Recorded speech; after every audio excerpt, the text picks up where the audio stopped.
Hello દોસ્તો, જય શ્રી કૃષ્ણ. કેમ છો બધાય? તબિયત પાણી સારા છે ને? પરમાર કૈલાસબેનના આપ સૌને જય શ્રી કૃષ્ણ. અને આજે શનિવાર છે, શિયાળાનો શનિવાર. તો આજે સ્પેશિયલી ખાસ વાલીઓ માટે, કે જેના બાળકો ભણે છે એવા ખાસ મા માટે આ વિડીયો છે. શનિવાર, શિયાળાનો શનિવાર હોય, સ્કૂલે વહેલું જવાનું હોય, વિદ્યાર્થી ભણતા હોય એટલે મમ્મીને ચિંતા થાય કે શનિવાર છે, મોડું થઈ જશે. શિયાળામાં ઠંડી પડતી હોય, આપણે બધાને ખબર જ છે કે સવારે ગોદડામાંથી બહાર નીકળવું એમ ન થતું હોય બાળકોને. અને મમ્મી છે તે એ જાગો, મોડું થઈ જશે, નિશાળે જવાનું એમ કરી અને ઓલા બાળકોને છે તે ઠંડીનું ગોદડામાંથી બહાર નીકળવું એમ ન થતું હોય. અને માં છે તે બાવડા પકડી પકડીને બહાર કાઢતા હોય, હાલો જાગો. તો એવી માઓ માટે આ ખાસ વિડીયો બનાવ્યો છે મેં, એવી માતાઓ માટે કે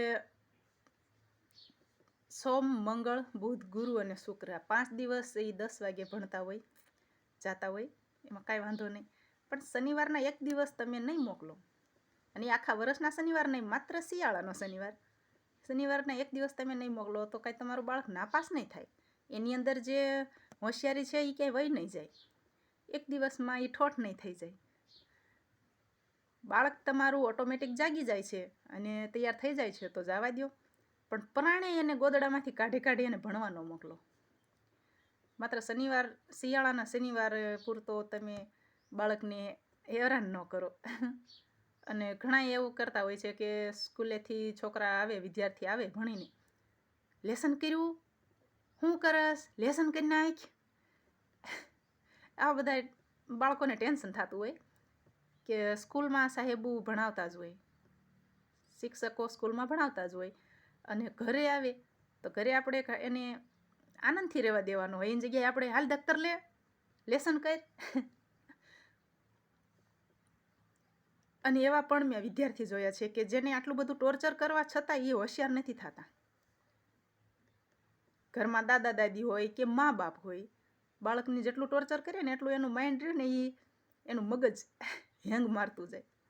ઘણી જગ્યાએ આપણે જોયેલું છે. અને જે બાળકને તમે આમ માઇન્ડ ફ્રી રાખશો ને, ભલે પ્રેમથી પૂછાય, બેટા લેસન કાંઈ આપ્યું છે? તો જો એને લેસન આપ્યું હોય તો એને યાદ આવી જાય કે હા મમ્મી લેસન છે, હાલો કરી નાખી. અથવા પ્રેમથી કહે કે બેટા લેસન કરી નાખો. અને ઓલું તમે જે ડારા કરો ને ધમકાવો ને, બીવરાવો છોકરાઓને, એટલે એ ભલે લેસન તો કરી નાખે પણ ખાલી લખવા ખાતર લખી નાખીને મગજમાં કાંઈ ઉતરતું નથી હોતું.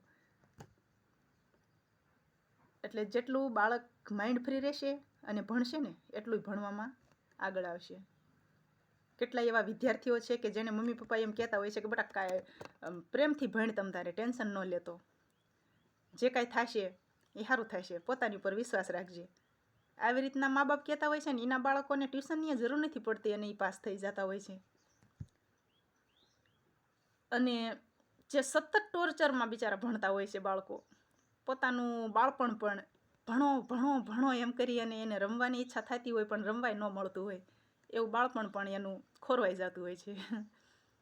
ઝટપટ મમ્મી પપ્પાના દબાવમાં અને સ્કૂલે જાય તો શિક્ષકના દબાવમાં એમના બાળપણ વયું જતું હોય છે. હજી તો સરખી રીતે એને બાળપણનો આનંદ ન લીધો હોય ને ત્યાં મોટા થઈ જતા હોય છે.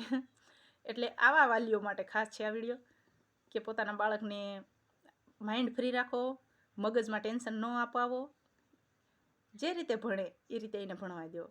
અને કાંઈ એવું નથી કે ભણશે તો જ કિંગ બનશે એમ. ઘણા એને પોતાનું નામ નથી આવડતું ને તો એમ જો જાહો જલાલી ભોગવતા જોયા છે. ભણવું જરૂરી છે, આપણે એમ નથી કહેતા કે ન ભણાવો, એમ ભણવું જરૂરી છે, પણ પોતાના બાળકના મગજને ફ્રેશ રાખો, શાંત રાખો, ખુશ રાખો. મગજને ટેન્શન દઈ દઈને તમે ભણાવશો તો એ કાંઈ લેખે નહીં લાગે. સારું, હાલો આપણે થોડુંક ઘણુંક વાત કરવી હતી એ કરી લીધી છે. બસ વધારે કાંઈ નહીં. ફરી મળશું બીજા વિડીયોમાં. ત્યાં સુધી વિડીયો ગમતો હોય તો કોમેન્ટ ચોક્કસ કરજો. જય શ્રી કૃષ્ણ, ખુશ રહેજો.